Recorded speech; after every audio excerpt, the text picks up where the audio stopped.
Okay, welcome everyone. Thank you. I guess I didn't talk this loud in the test. There we go. Get my presentation tone going. There we go.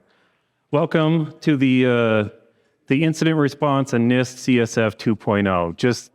Just getting that out. This is a very boring topic. I know it's right after lunch, boring topic. So if anyone wants to get up now and leave, I won't hold it against you. I'm going to try and get through the boring stuff as quick as I can.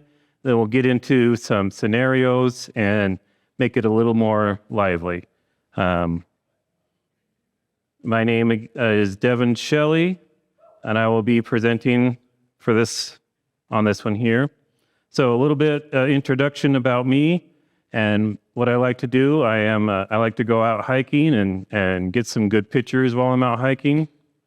I like to go out on the greens whenever I can and get some golf in.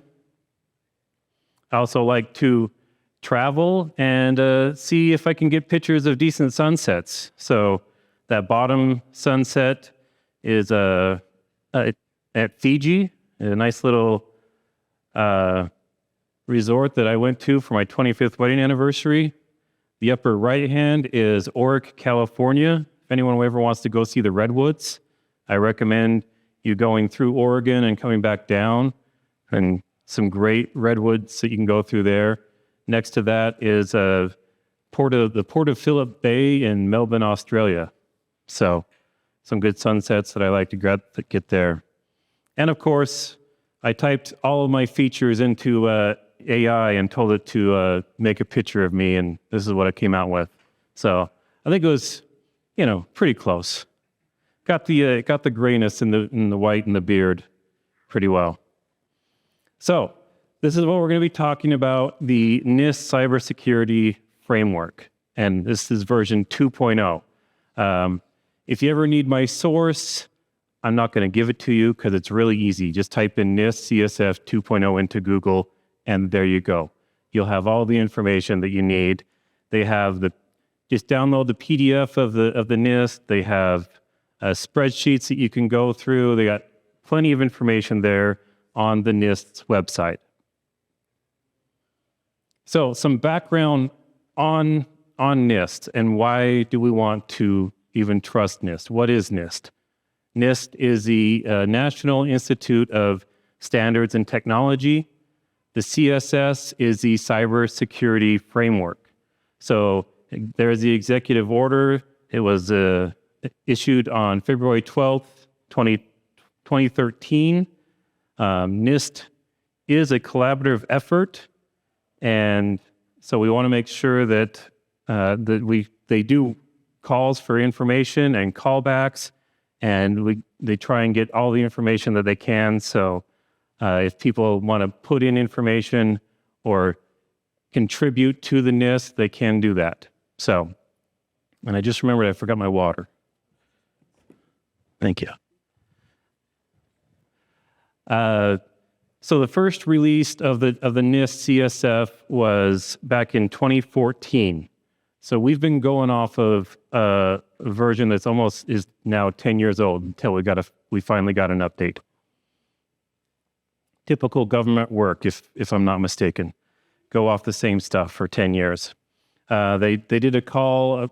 I want to say in 2020, they started doing a call to update the NIST cybersecurity framework, and they went through iterations, and now we finally have the version 2.0.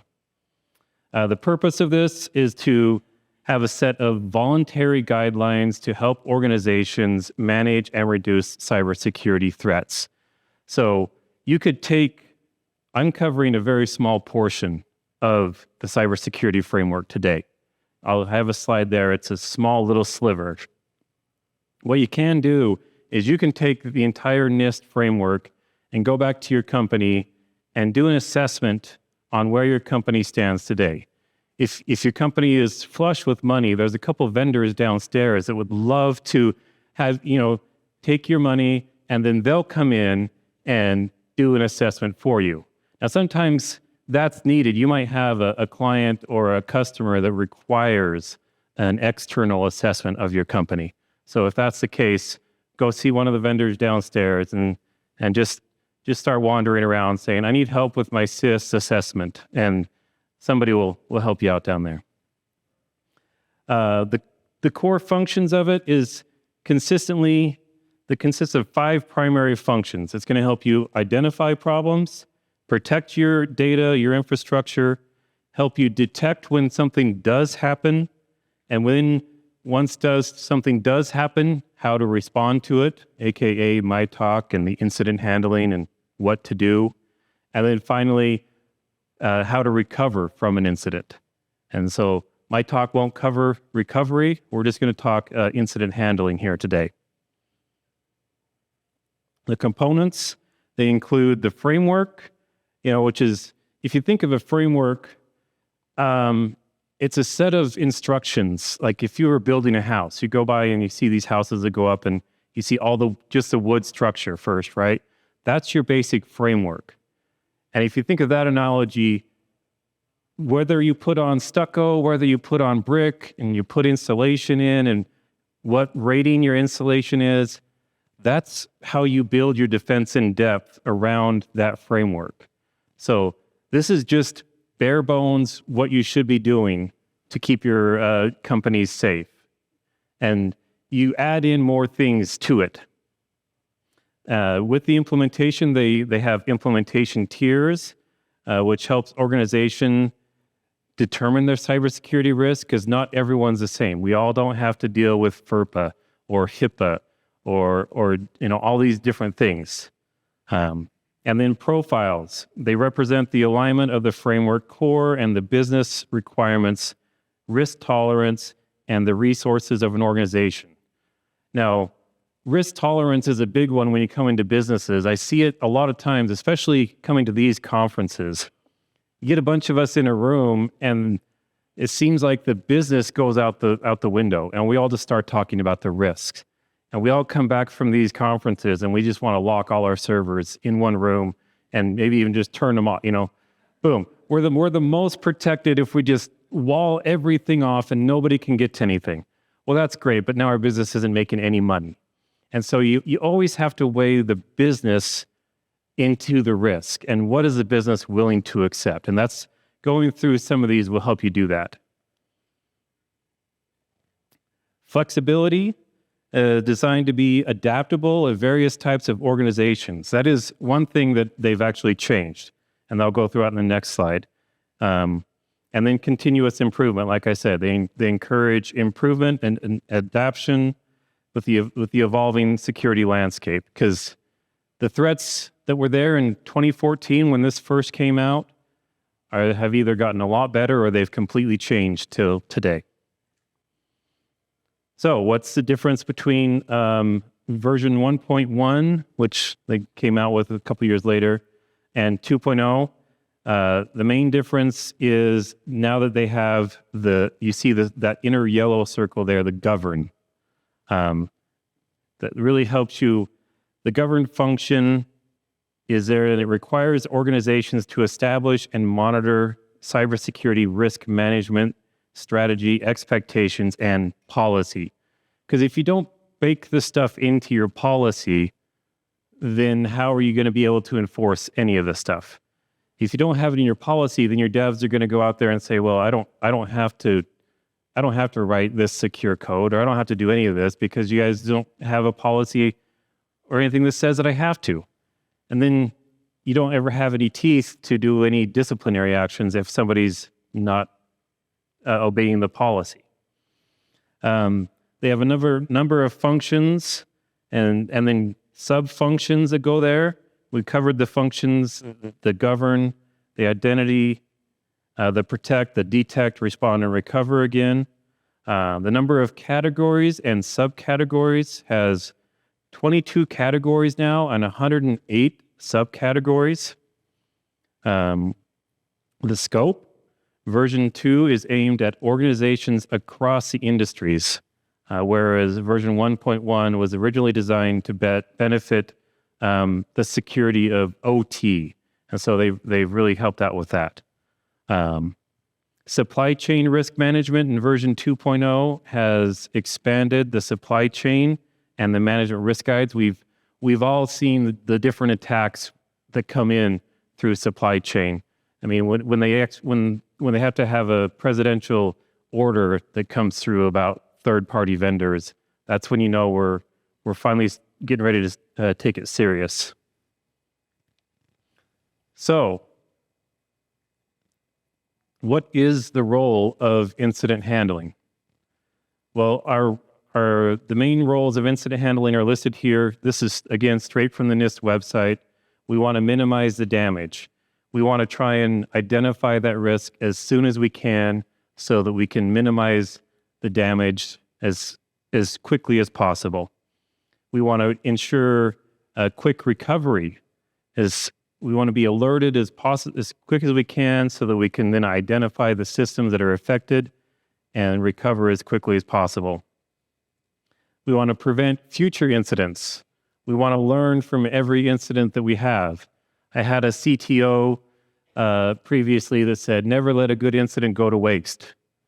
Because you never want to get through an incident and then not take that to your board or to your executives and be like, we need to do a lessons learned from what just happened and make sure that this doesn't ever happen again.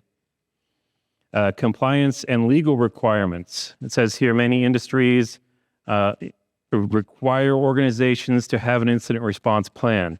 I would say even more than that, if you are going to take on bigger clients, you are going to then have any contract that you sign with that client. They're going to probably be asking you that. And that trickles back down to the whole vendor management that has been growing and growing. It helps you maintain customer trust. Effective incident handling demonstrates that customers and the organization takes their data security seriously. I mean, how many breaches have been in the news recently? And you would think, with all these breaches, well, am I no longer going to use Fidelity because they breached 77,000 customers' data? Am I no longer going to use Disney because they had a breach? But it's the way that these companies handle these breaches that keeps the customer trust with them. And then, of course, reducing cost is another goal here. So the faster that you can handle the incident, then the less downtime you have, and the reduction in cost is going to be great there. So this is the mapping out of the NIST CSF 2.0. And as I said, I'm going to be covering a very small sliver there. You can see we have govern, identify, protect. Should have brought my reading glasses for this small screen.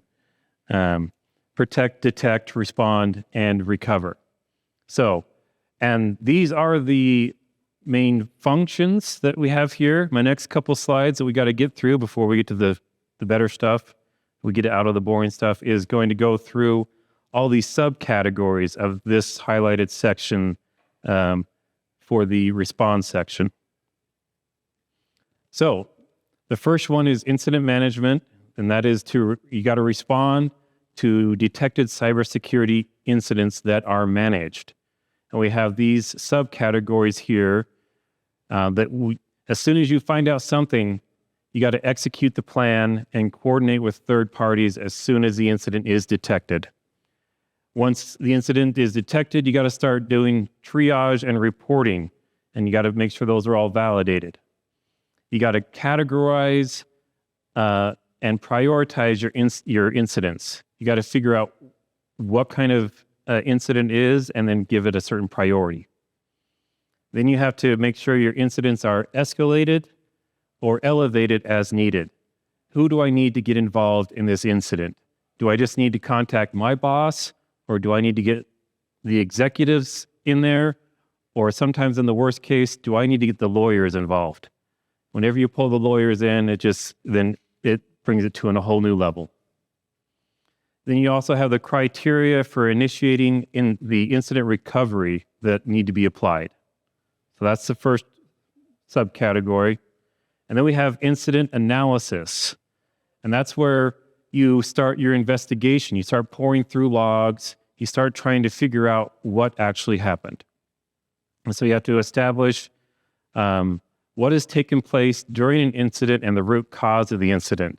This step right here can also be where you decide who needs to be in the room and what really needs to happen. So you really need to focus on this particular step, because this step could be, oh, well, we need to let HR know that Bob over in accounting, he didn't know that he shouldn't have clicked this box and he enabled macros in an Excel workbook. It could be something as easy as that. Or you could stumble over something that is rather illegal. You could run into human trafficking. You could run into CP. You could run into God knows what. And if you run into one of those worse ones, you got to start thinking of chain of custody.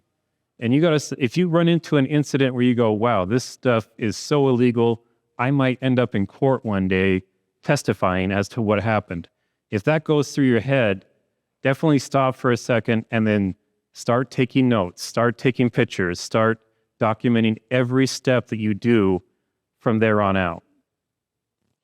The next one is actions performed during an investigation are recorded and records integrity and provenance are preserved. There again, if you ever need to collect evidence, it all depends on, again, the severity of the incident will depend on how well you need to collect that evidence. Incident data and metadata are collected and preserved as well.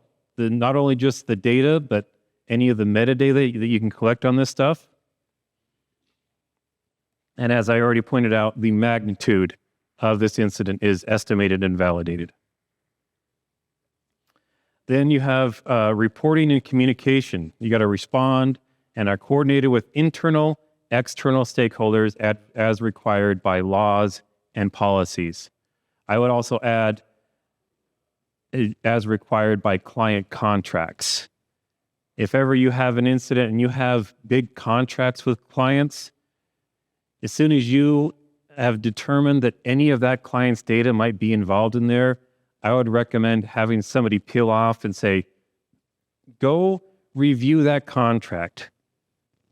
Come back and tell me what our timeline is. Because sometimes you may only have 48 hours to notify that contract, otherwise that client and that contract that you have. Otherwise, you could be in a breach of contract.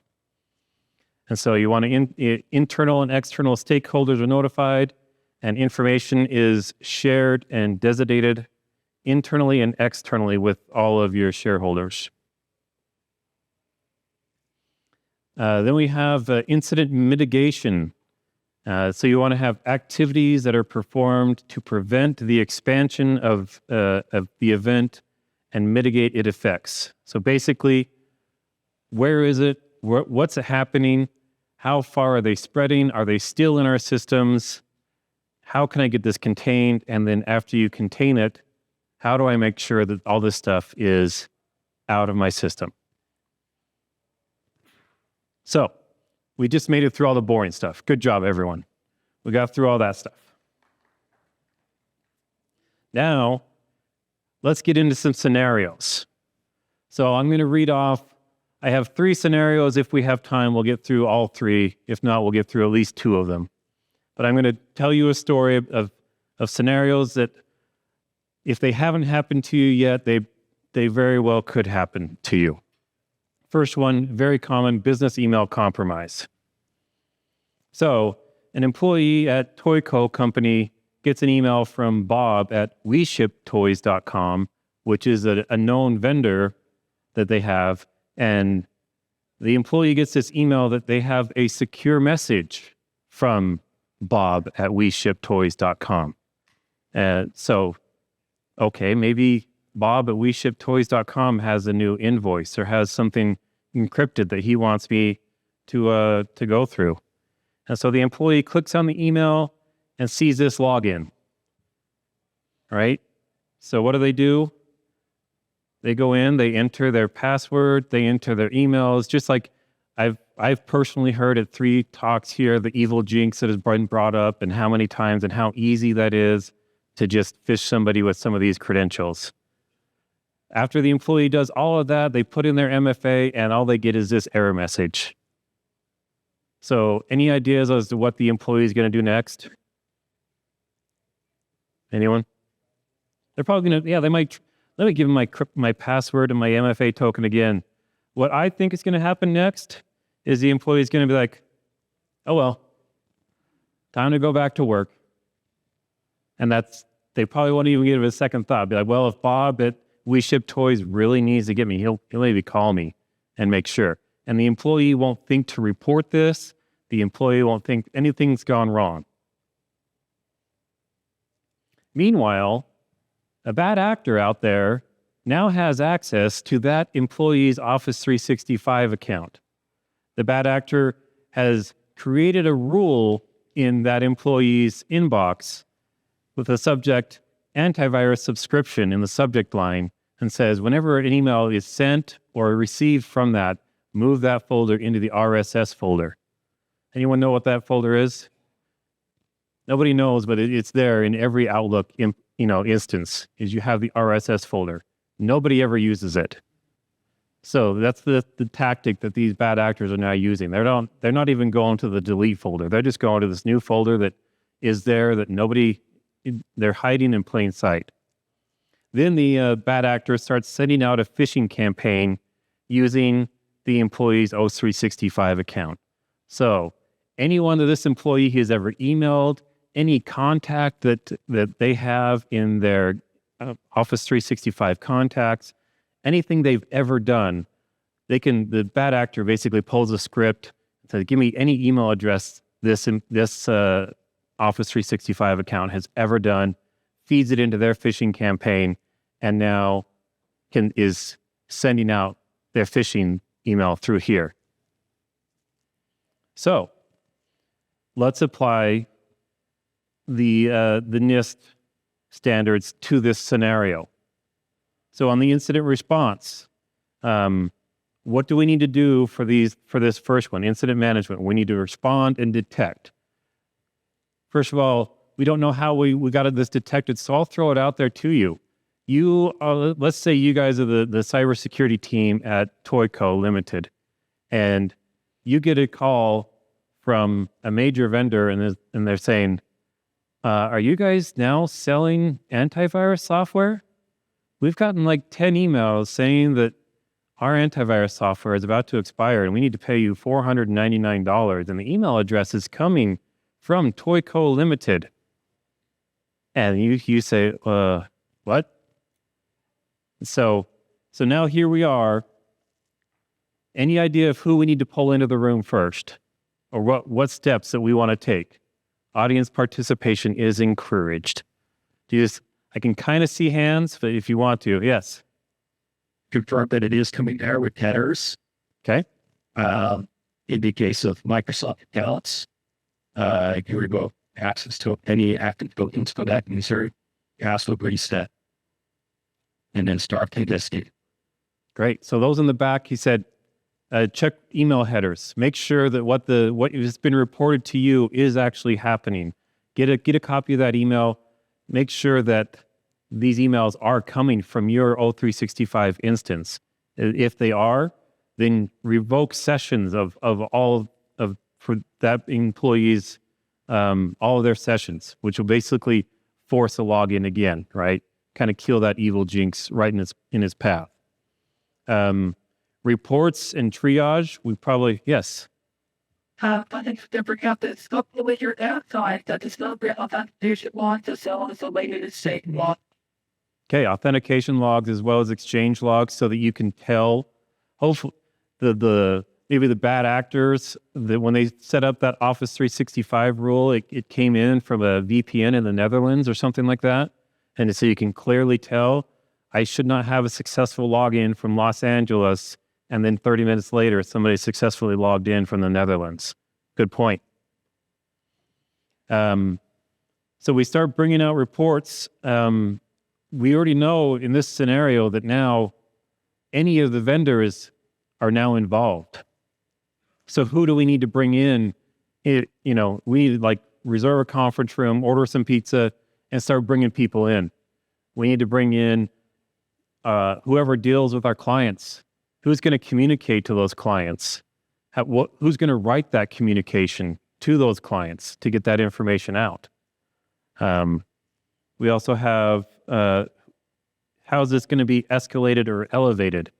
Do we need to wake up the VP of security? Do we need to get the CEO involved? How bad is this? Do we have anyone complaining that they clicked on the link, or heaven forbid, hey, I paid this guy the $499, and it was coming from your email. So now I need you to pay me back that $499. Then we go into, we've already kind of touched on the analysis. Make sure that we perform the analysis during the incident, looking at the email headers, making sure that the email is, in fact, coming from this employee's thing. We go check out maybe the RSS folder on this guy's inbox, see how many people have responded to this or how many he has sent out. Hopefully, if you have some admins there that can go into Office 365 and do a message trace and say, everything sent from this person, I need to know every person this person is emailed to since the time of this incident, because you're going to have to write a notification to all your clients.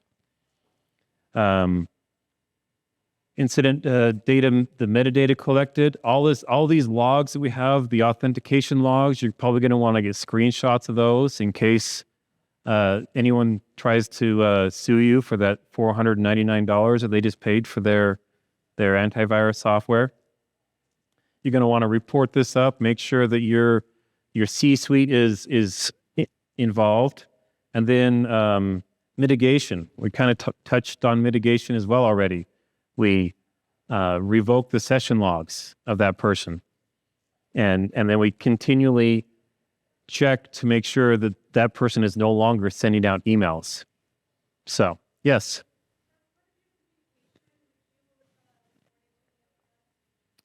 Good question. The question was, as part of the communication, would you report it to the FBI?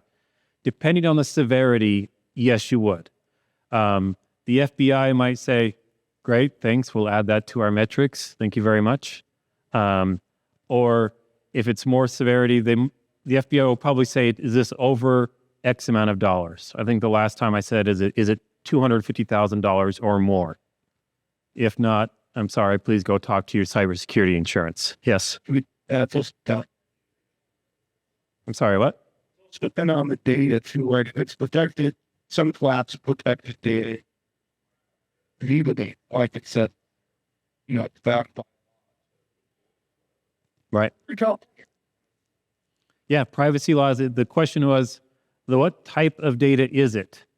Where was it connected to? So say we've revoked the sessions, we've tracked the emails, we got everything there. Who in this room thinks that we're done? That's good. Because guess what I said? That they have an access to your Office 365. Does that just mean email? That's not just email anymore. I got to check SharePoint. Yes. As soon as you report it, then you have paid. That's a good point. The point you made is, as soon as you report this to law enforcement, you have made this public. And so be ready for that. Make sure that you're ready for that. So back to the Office 365, you now have to make sure to check SharePoint. You got to make sure to check OneDrive. You got to make sure to check, if you use Office 365 for your single sign-on, what about any application that bad actor then had access to while he was in that account? So you got to, hopefully your logs are diverse enough. You can go see, oh, well, they also went into this guy's OneDrive, and he was since how he was working with shipping, he has a list of all of our customers and all of the spreadsheets and everyone's name, email address, and home address for about 10,000 customers. That could be a very bad day. So you definitely want to wrap all this up and make sure that all of the communication and you want to make sure you gather all the evidence and everything that bad actor could have touched before you start sending out communications. Because you want to make sure that all the customers that are affected that you need to send out communications for. Okay. We'll be on to scenario 2, unless there's any other questions.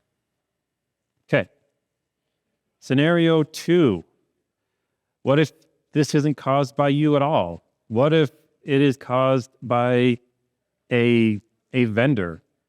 What if, say, a very large global vendor that happens to be a worldwide trusted antivirus and endpoint protection software just happens to push out a patch globally on maybe a Thursday night?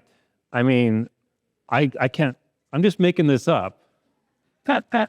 Or am I? So they push out the patch successfully. So the patch reached all the endpoints that it wanted to reach, which was great, successful push, right? However, then every computer that it touched that happens to have a certain operating system enters into a unsuccessful boot loop. What would you do then, right? You happen to come into your office to a sea of blue screens. Could happen. So, I mean, and this one was no fault of our own. Like, you're like, wait a second, I didn't have an open port. I didn't have an employee click on something that led them to a phishing campaign. But still, you're the one that's getting called and your business is down. So again, let's go through these steps. Incident response, you get a call probably Thursday night. They're saying, hey, why are all of our servers and our endpoints down? We're a big airline. I don't know. Let's just say we're a big airline and we have people waiting at kiosks and people can't even fly anywhere. What would we do there? How would we respond? Well, you'd probably get as many of your system admins on the line and be like, hey, get into this thing, like remote in and reboot it. And then you get in there and you're like, I don't know how to fix this. Hopefully the vendor will give me some kind of instructions on how to fix this. And then miraculously, the vendor comes out with a set of instructions and be like, yes, don't worry, everyone. We're sorry we pushed this little thing and it caused to this minor glitch across the globe. But here's a nice little set of command line prompts that you can do. This is all you had. It's like 4 or 5 lines of code. You can just go and do this, and that machine will be up and running again, and it'll be perfect. And you go, okay, great. I have 5,000 endpoints that are down right now. Say what? And you have to go and touch 5,000 endpoints.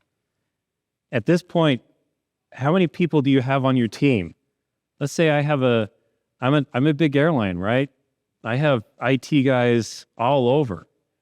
Collectively, I have 500 people across the nation working for me in IT. But I have 5,000 computers across the nation that now need to be touched. What do I do? Give to each. Yeah. Give an employee each 10 computers, was the question. Yes. Learn. I get that might have a good idea which energy they're not or wait the later. Yeah. Good point. The point is, from your lessons learned from previous incidents, do you prioritize of the 5,000 computers, which ones can we push and which ones can we not? Like Little Rock, Arkansas. Yeah, no, that's okay. People don't really care. They can, Las Vegas. We probably should worry about all the computers in Las Vegas. Salt Lake City, don't worry about that airport. People are walking for miles just to get to their terminal anyway. They won't even worry about a computer being down.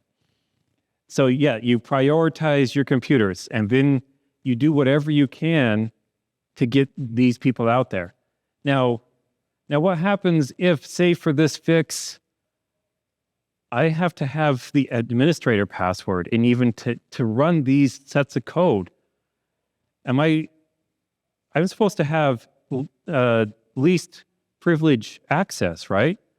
Of those 500 employees, like there's only 10 of those 500 employees that even know the administrator password for that. So what do? Do I just deputize all 500 people and say, hey, let me send you guys all a signal message with the password. I hope you can remember it. It's a 38 character with plenty of symbols and a tilde. If anyone knows what the tilde is, you're going to be typing that in 4 times in the password. And so do you have to deputize all those people to then type in that password 500 times? All 10 employees are going to be typing in that password 500 times to get through that.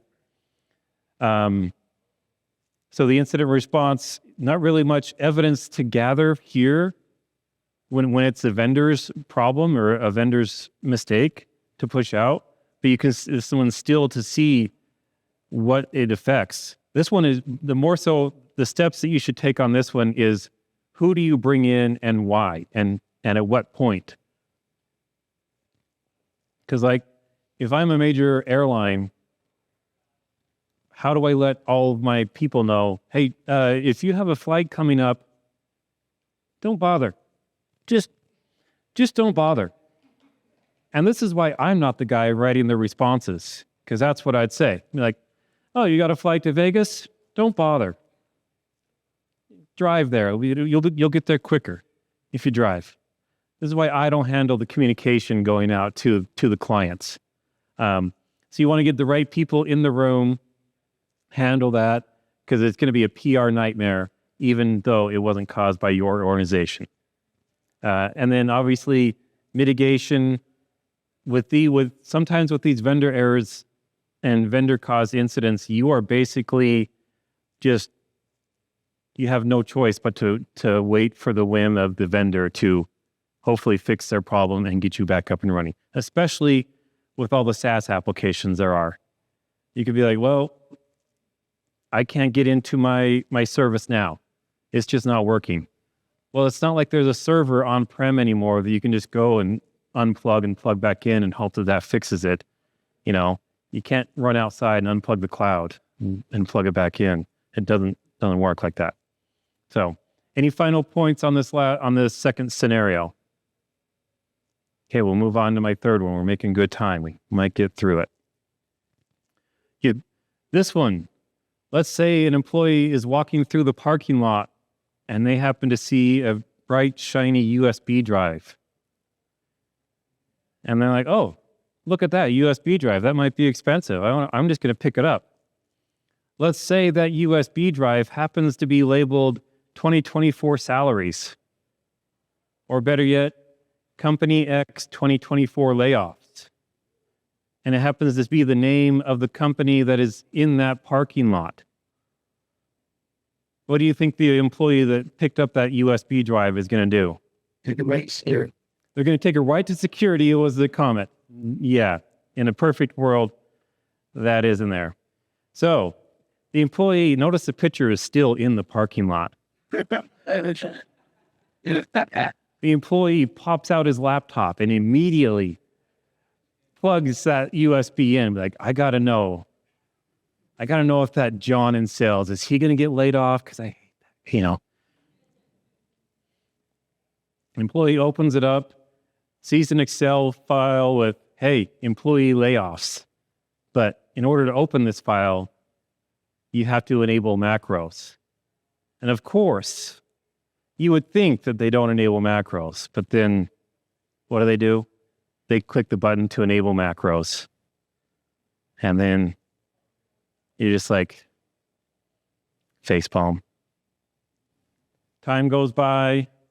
They don't report this event. They don't say anything because, again, they didn't see anything happen on their system. They were just in the parking lot. I mean, I know the employee, the company Wi-Fi still extends into the parking lot, but they don't care. So over a month later, now a bad actor has accessed and exfiltrated critical data and encrypted all the files and all of your backups. They waited They saw that you only had 45 days of backup, so they waited 50 days. And then they exfiltrated everything, and then they encrypted all your information. And then they put up a site that says, hey, I have all your information. It's encrypted. Don't even bother. If you want your data back, if you want your data encrypted, here's some instructions on how to make a Bitcoin payment. They demand $5 million in Bitcoin by the end of the week, or the data will be leaked. Little side note also, they say, if you don't pay within a week, it goes up to $7 million.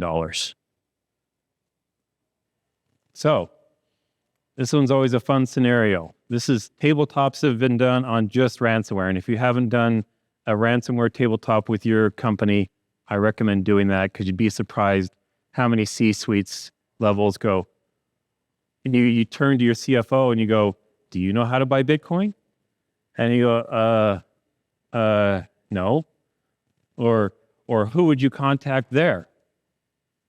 In this scenario, it's a little harder to gather information, because some of your systems are now completely encrypted.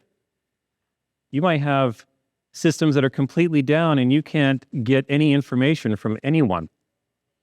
So this one kind of escalates pretty quickly. And this might be when your first call is to the FBI agent.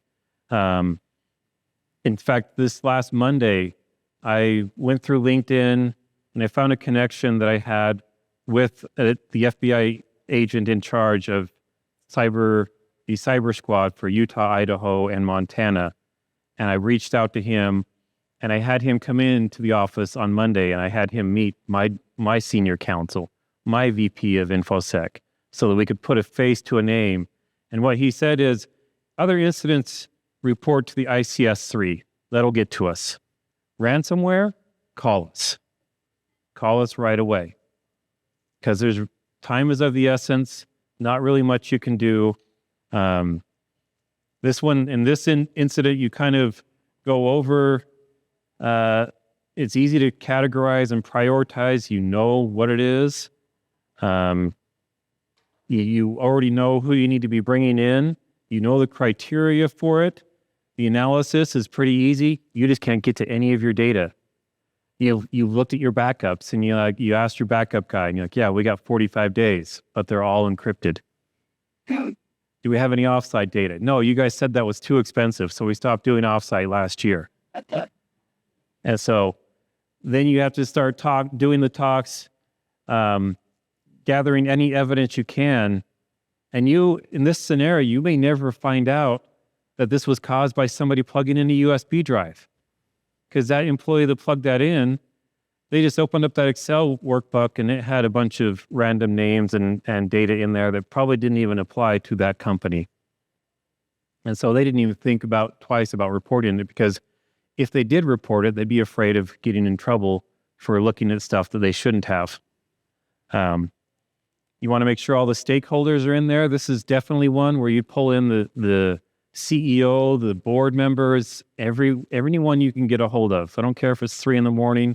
You get a hold of your CEO, your VPs, get a hold of everyone. And by the way, this is not the time to find out that your CEO goes to bed at night and puts his phone on silent. That's not the time.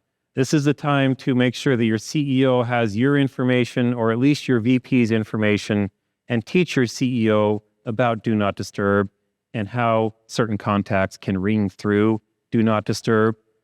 Make sure that you do that before and ahead of time. And then hopefully you can contain this. You can make sure that you take systems offline, or that if there are systems that haven't been reached and encrypted with this ransomware, try and take them offline for now and get them contained. The eradication point, one point that the FBI agent that I spoke with on Monday said, the reason we want you to call us right away is we might have the decryption key for you. It's possible. With ransomware as a service now being so rampant, the bad actors that are selling this ransomware as a service, they're not creating unique keys every time. They don't care.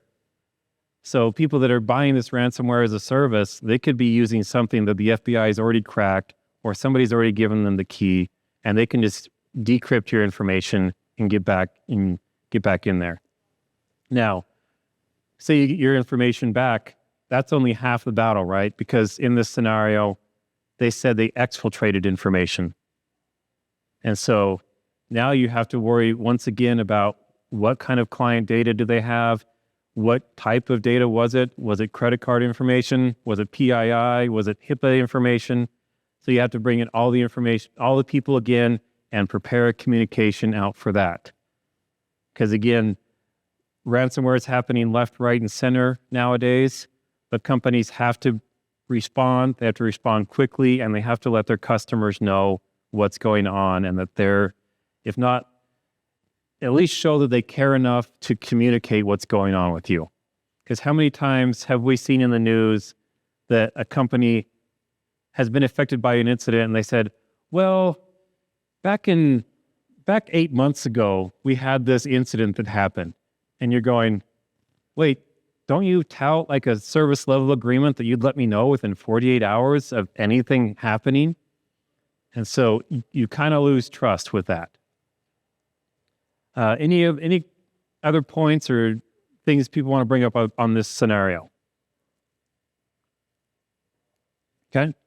That's sure. Guys.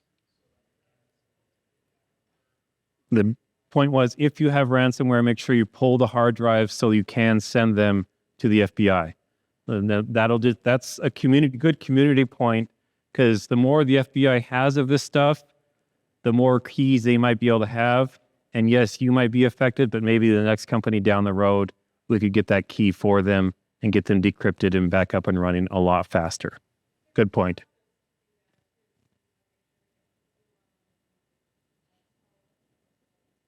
Good point. There's a process to that, to doing that. And again, that might even be chain of custody. The FBI might say, okay, great, you have this hard drive. Who's touched this hard drive before we got it? And that chain of custody might even go back to, when was this hard drive installed, and installed by who, depending on the severity of the case. Okay, that was my last scenario. Are there any questions for me?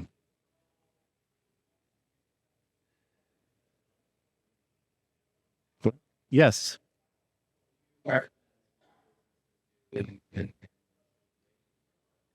So the question was, what do I recommend for small businesses to do with incident handling? Because small businesses out there especially less than 500 employees, you usually have one IT guy that is basically doing it all. I would recommend that small businesses make a relationship with local law enforcement. Make sure they have cybersecurity insurance. Make sure they have a plan, and make sure that plan is exercised at least once or twice a year. Good question. Yes, over here. Any favorite training or resources? Any favorite training or resources for incident response? Conferences like this are great. I gave a talk in 2021 with the ransomware tabletop for that. Again, the vendors that are downstairs would love to come in and train your people. Some of the vendors are even touting free assessments or free exercises. The FBI agent that I spoke to, they have a community outreach. They even said sometimes they come and talk to their executives. Especially if you're going to do that, plan right around budget time for these FBI agents to come in and talk to your C-suite. I recommend that. Yeah. And then also YouTube, great educational stuff there. Just ask what you need. If you need a vendor management exercise, Google search that and see what you come up with. Because even if you come up with something yourself, anything is better. Say if you just get your purchasing department in a room and you just start asking them questions. Hey, what would happen if? And they say, well, we don't know what would happen. And then you start deciding on a process and you document it out and so that everyone has it. Good question. Yes, right here. Look, you're just security just focused on action response. With this place start so to building out to your organizational profile just focused on those two motions. That can you just kind of isolate yourself just feel like So, question was, if you're just incident security and response, do you kind of isolate and focus on that? And you definitely can. You could focus on the training needed for that. You could focus on how to get the logs, where to get the logs, who has access to the evidence that you're going to need to get. The other thing that I would expand on that is, where do you not have access? If something comes in and it's in an Office 365, like for example, I'm not an Office 365 admin, and yet I'm in charge to be able to tell what happened in Office 365. So if something like that happens, I got to go over and grab my Office 365 security admin by the collar and say, I don't care what meetings you have for the rest of the day, you're coming with me. If it's, heaven forbid, it's happening to your SAP system, I don't want access to SAP. You go and pull your SAP admin and be like, I need you to come with me and run some queries on a specific dateline and with specific names and people. Good question. In the back?